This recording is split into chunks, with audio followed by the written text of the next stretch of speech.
warahmatullahi wabarakatuh. Selamat pagi. Saya Aulia Nur Rahman, mahasiswa Universitas Maulana Malik Ibrahim Malang.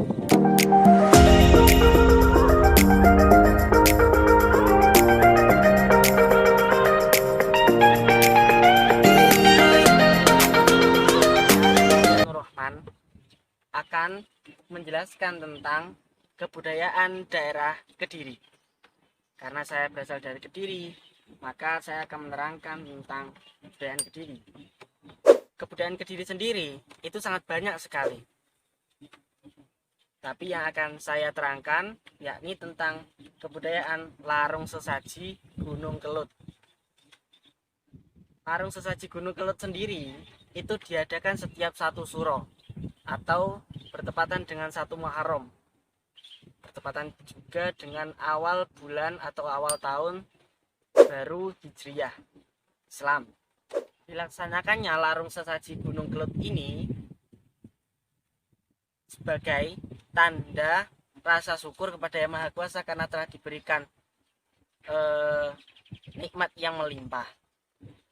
Langsung saja bagaimana videonya, saya juga akan menjelaskannya. Kita mulai. Inilah suasana ritual larung sesaji di Gunung Kelut. Tradisi turun-temurun ini yang dilakukan sekali dalam setahun diikuti oleh warga yang ada di Kecamatan Ngancar, di antaranya Desa Sugiwaras, Ngancar, Sempu, Babadan, Kunjang, Jagul, Bedali, dan sekitarnya. Tradisi ini merupakan wujud rasa syukur atas hasil bumi yang melimpah di sekitar Gunung Kelut. Dalam ritual larung sesaji, masyarakat menyediakan berbagai macam sesaji, mulai dari buah-buahan, sayur-sayuran, bunga, dan ayam ingkung. Meskipun sejatinya yang memiliki acara ini adalah warga desa sekitar lereng Gunung Kelut, namun pemerintah Kabupaten Kediri juga memberi dukungan penuh terhadap acara ini. Salah satunya dengan mempublikasikan ritual larung sesaji ini, sehingga banyak warga Kediri yang datang untuk memeriahkan dan menyaksikan acara tersebut. Tradisi yang dilaksanakan pada tanggal 1 Suro dalam penanggalan Jawa merupakan salah satu budaya yang dilaksanakan pada tanggal tersebut. Sebelum sesaji diarak oleh warga menuju puncak Gunung Kelut, beberapa warga ada yang menampilkan tarian reog dan bujang ganong untuk menghibur warga yang ikut memeriahkan tradisi larung sesaji. Setelah penampilan selesai, sesepuh Gunung Kelut yaitu Mbah Ronggo memanjatkan doa sebagai wujud syukur atas hasil bumi yang melimpah dan memohon diberi keselamatan untuk masyarakat Kediri serta meminta keberkahan. Selanjutnya, warga mulai berangkat dengan berjalan kaki menuju puncak Gunung Kelut atau sekitar kawah. Dan sebagian dari mereka ada yang bertugas memanggul gunungan. Gunungan tersebut terdiri dari berbagai macam buah dan sayuran yang merupakan hasil panen warga desa di lereng Gunung Kelut.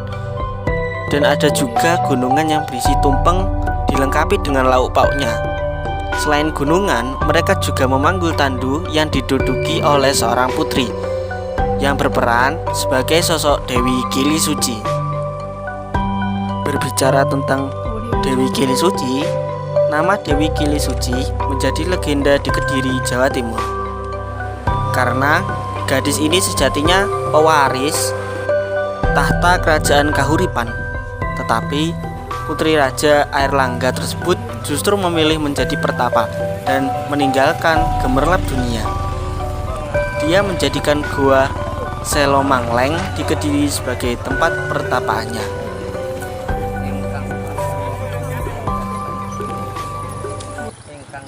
Dewi Kili Suci yang mempunyai nama lain Sangramawijaya Tunggadewi adalah putri Raja Airlangga dari perkawinannya dengan Sri Putri Dharmawangsa Teguh.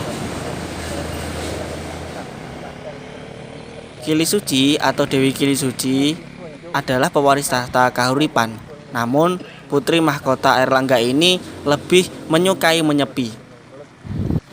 Dewi Kili Suci yang seharusnya menaiki singgasana tidak melakukan itu karena menderita penyakit kedi alias tidak pernah menstruasi. Dengan demikian, dia dianggap wanita suci pepunden tanah Jawi. Akhirnya, Sang Gramawi Jaya memutuskan mengundurkan diri dan menjadi pertapa bergelar Dewi Kili Suci. Goa Selo Mangleng adalah lokasi pertapaan Dewi Kili Suci. Menurut cerita, di gua inilah Putri Kili Suci tersebut menghabiskan semua sisa umurnya untuk bertapa dengan tujuan agar seluruh warga Kediri terhindar dari semua mara bahaya.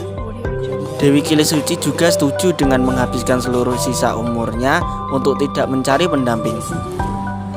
Menurut cerita tutur masyarakat, tidak ada seorang pun yang dapat menyusuri Goa Selo Mangleng tersebut karena konon ujung gua tersebut berada pada laut selatan.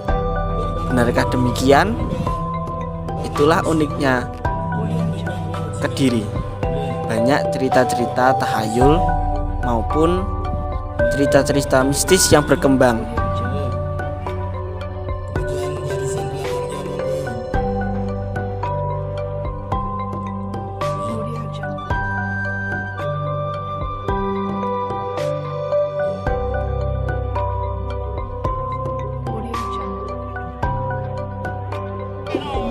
Dan memasuki acara puncak, acara yang ditunggu oleh semua orang, baik muda maupun tua, warga maupun wisatawan menunggu acara ini, yakni makan-makan. Setelah acara ritual selesai, warga desa dan wisatawan langsung menyerbu gunungan yang berisi buah-buahan dan sayur-sayuran. Tidak lupa ada tumpengan. Baik tua maupun muda saling berebut gunungan tersebut. Kegiatan berebut gunungan ini merupakan bentuk kebersamaan tersendiri. Mereka percaya apabila mendapatkan hasil bumi tersebut, maka bisa memberikan berkah tersendiri. Tumpengan atau gunungan ini berasal dari masing-masing desa, yakni desa Sogewaras, Ngancar, Sempu, Babadan, Kunjang, Jagul, Bedali, dan lainnya. Mereka membawa tumpengan atau gunungan hasil bumi yang paling diandalkan di desanya.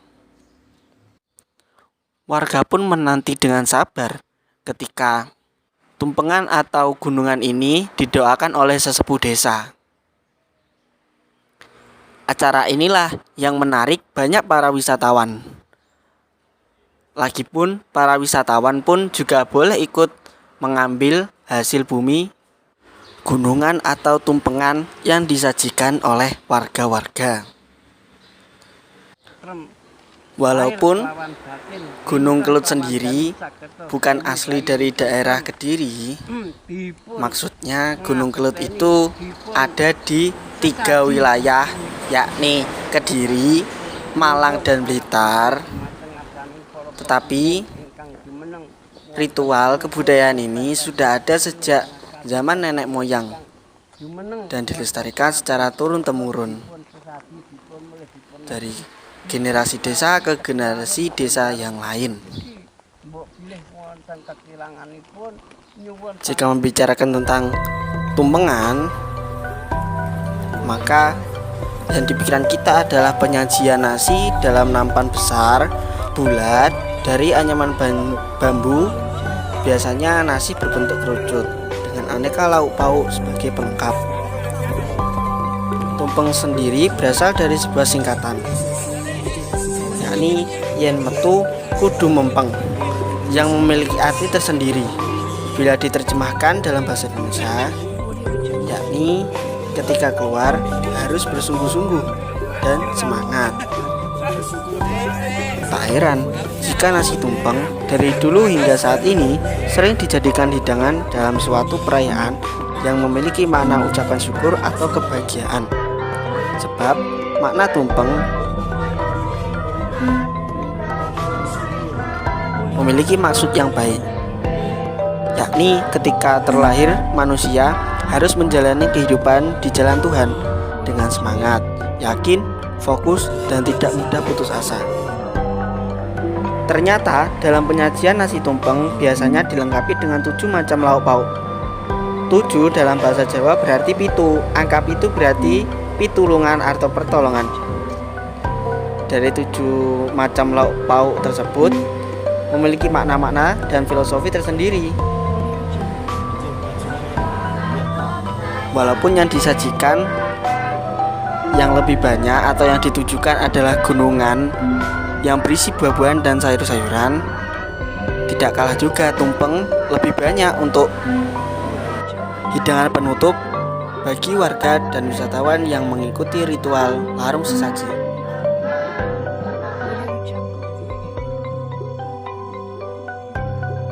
Aulia Nur Rahman, Kediri, melaporkan.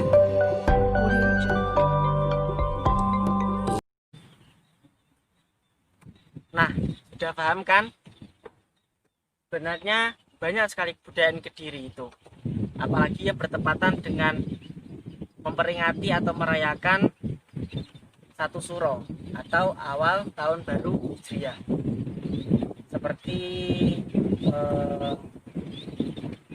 ritual satu Suro di petilasan Sri Aji Boyo, terus grup ya ikan suronan, bersih desa, dan masih banyak lagi. Oke, cukup sampai di situ penjelasan saya pada kali ini. Apabila ada kurang lebihnya saya mohon maaf. Saya Taufiq Walhidayah.